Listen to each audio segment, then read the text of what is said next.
Assalamualaikum warahmatullahi wabarakatuh. Perkenalkan, nama saya Yomi Kurotul Aini dengan nomor NPM 19110600233. Di sini saya akan menyampaikan materi mengenai koevolusi pada materi evolusi untuk memenuhi tugas UAS evolusi. Di sini dengan dosen pengampu Ibu Aryani Dwi Kusumawardani MPD, Fakultas Tarbiyah dan Keguruan Universitas Islam Negeri Raden Intan Lampung. Tahun ajaran 2021.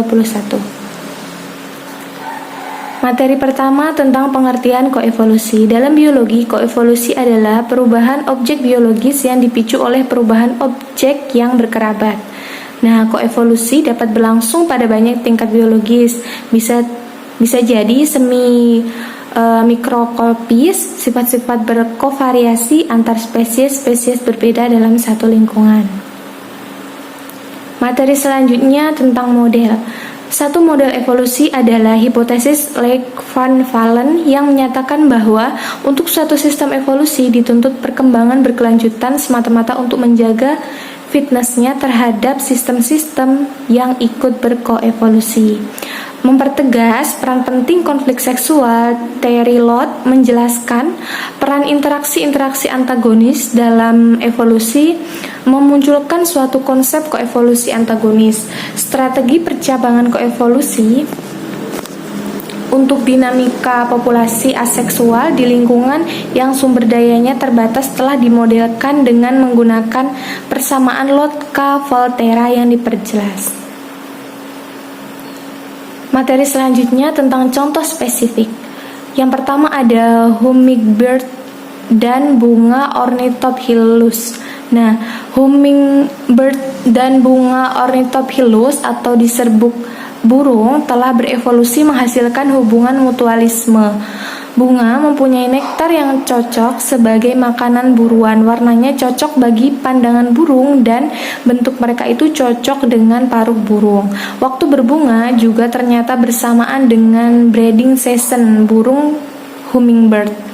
Nah, bunga berkonvergensi untuk mengambil keuntungan dari penyerbukan adaptasi untuk mengurangi efek yang tak menguntungkan ini. Nah, mengikuti breeding season tadi, beberapa spesies dari hummingbird ini muncul di lokasi-lokasi yang sama di Amerika Utara, dan beberapa bunga hummingbird juga mekar bersamaan di habitat tersebut.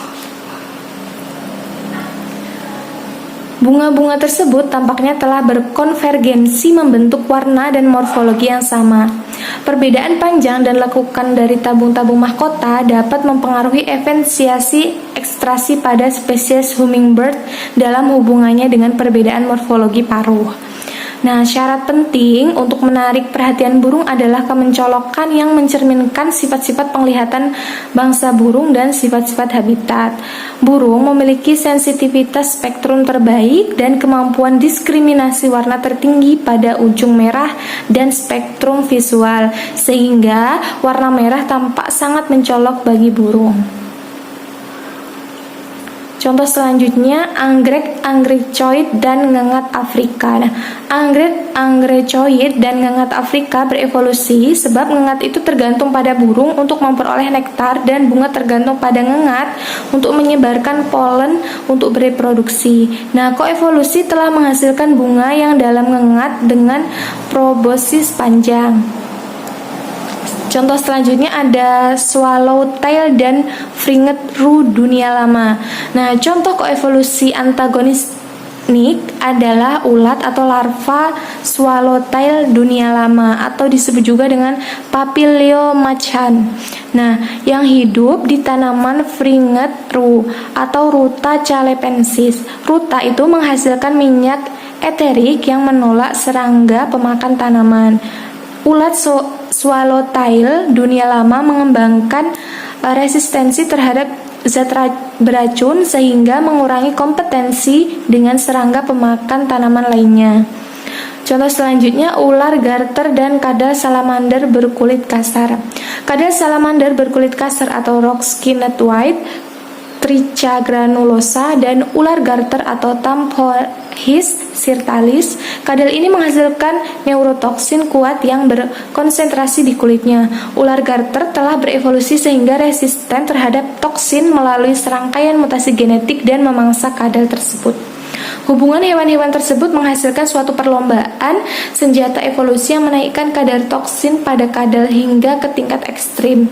Ini adalah contoh koevolusi sebab kedua organisme tersebut harus berubah agar mendapatkan peluang survive yang lebih baik. Contoh selanjutnya California butchkei dan pollinator. Ketika sarang dihuni oleh lebah yang belum berkoevolusi dengan Butchkei california atau Aesculus california, terlihat adanya kepekaan terhadap aesculin atau racun saraf yang ada pada nektarnya. Kepekaan ini diduga hanya ada pada lebah madu dan serangga lain yang tak berkoevolusi dengan Aesculus california. Contoh selanjutnya semut akasia dan tanaman Acacia bulhora. Semut akasia atau Pseudomyrmex ferruginea melindungi Acacia burhon atau Acacia cornigera dari serangga pemangsa dan tanaman-tanaman lain yang bersaing memperebutkan cahaya. Sedang sang pohon memberikan makanan dan tempat berlindung pada semut larvanya. Contoh yang terakhir ngengat yucca dan tanaman yucca.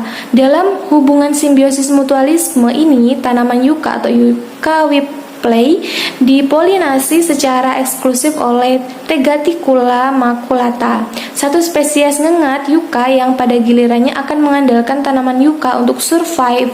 Nah, ngengat yucca cenderung mengunjungi bunga-bunga dari satu spesies tanaman yucca saja. Pada bunga, ngengat memakan biji tanaman, sambil di saat yang sama mengumpulkan polen pada bagian-bagian mulutnya yang khas. Nah, polen ini sangat lengket sehingga menempel di bagian mulut ketika ngengat berpindah ke bunga selanjutnya. Tanaman yucca juga memberi tempat bagi ngengat untuk meletakkan telur jauh di dalam bunga agar terlindung dari predator. Mungkin cukup sekian yang bisa saya sampaikan. Terima kasih. Saya akhiri. Wabillahi taufiq wal hidayah. Wassalamualaikum warahmatullahi wabarakatuh.